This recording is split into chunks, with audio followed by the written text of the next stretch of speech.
Have you ever been in a room full of people and still felt completely alone? Worse, surrounded by your own family, yet treated like you don't belong. This is the story of how one of the most humiliating nights of my life turned into the beginning of everything I ever deserved. It was my sister Lydia's wedding. The hall was glowing with golden lights, laughter echoed in every corner, and love was supposedly in the air, but not for me. Because in Lydia's perfect world, I was the flaw. My name is Hannah. I'm 32, independent, and, according to my sister, tragically single. From the moment I walked into the reception, I knew something was off. Lydia didn't greet me warmly. Instead, her bridesmaid walked up to me with a tight smile and said, "Let me show you your seat. Table 12, the singles table." Tucked away in the far corner, right next to the kitchen doors. Plates clattering, waiters rushing back and forth, and a group of strangers who barely acknowledged me. That's when it hit me. This wasn't accidental. This was intentional. Lydia wanted everyone to see exactly where I stood in her world. And if that wasn't enough, she made sure to introduce me to her new in-laws like I was some kind of cautionary tale. "This is my sister Hannah," she said with a smile that didn't reach her eyes. "She's very career-focused. Hasn't found someone yet." The looks I got. Polite smiles. Hiding judgment. Pity disguised as kindness. "Have you tried church groups?" one woman asked. "Maybe lower your standards," another suggested. Each word felt like a tiny cut. And Lydia? She just stood there, enjoying every second. I tried to stay composed, I really did. But then came the bouquet toss.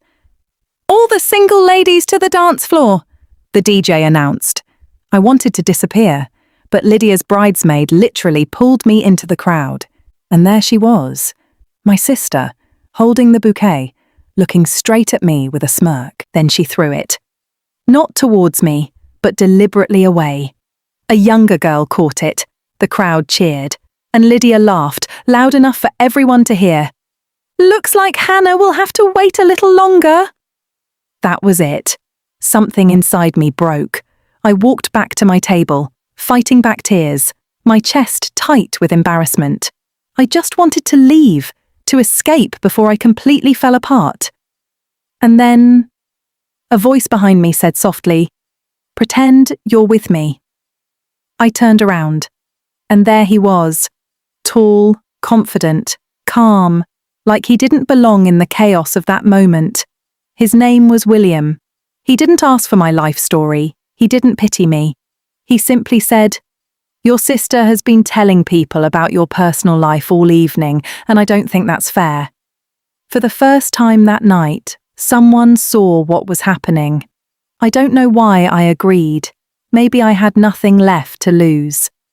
But in that moment, everything changed. William sat beside me, leaned in slightly, and suddenly, we looked like something real. People noticed. Lydia noticed. The same guests who ignored me before were now curious. The same people who judged me were suddenly interested. And Lydia? Her perfect expression cracked. When she approached us, trying to figure out what was going on, William didn't hesitate. "We go way back," he said smoothly, taking my hand. I played along. For the first time all evening, I wasn't the poor single sister. I was someone worth paying attention to. As the night went on, William stayed by my side.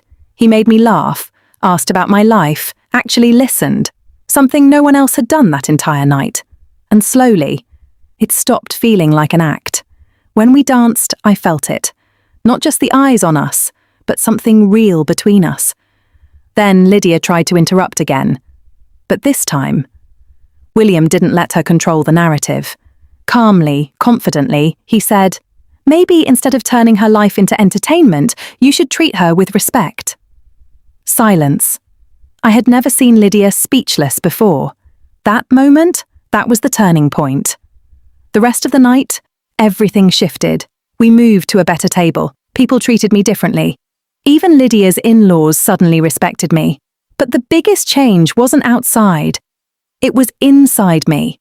For the first time in a long time, I felt worthy. At the end of the night, William walked me to my car. The noise faded, the crowd disappeared, and it was just the two of us. I thanked him, told him he didn't have to do all that. And then he said something I'll never forget. "What makes you think it was just an act?" My heart stopped. He handed me his card, with his number written on the back. "Call me," he said, "if you want this to be real." And I did. 3 months later, we were together. 6 months later, living together. And 1 year later, he proposed. But here's the truth. The real victory wasn't making Lydia jealous. It wasn't proving anyone wrong. It was realizing I never needed their approval in the first place. That night, Lydia tried to make me feel small.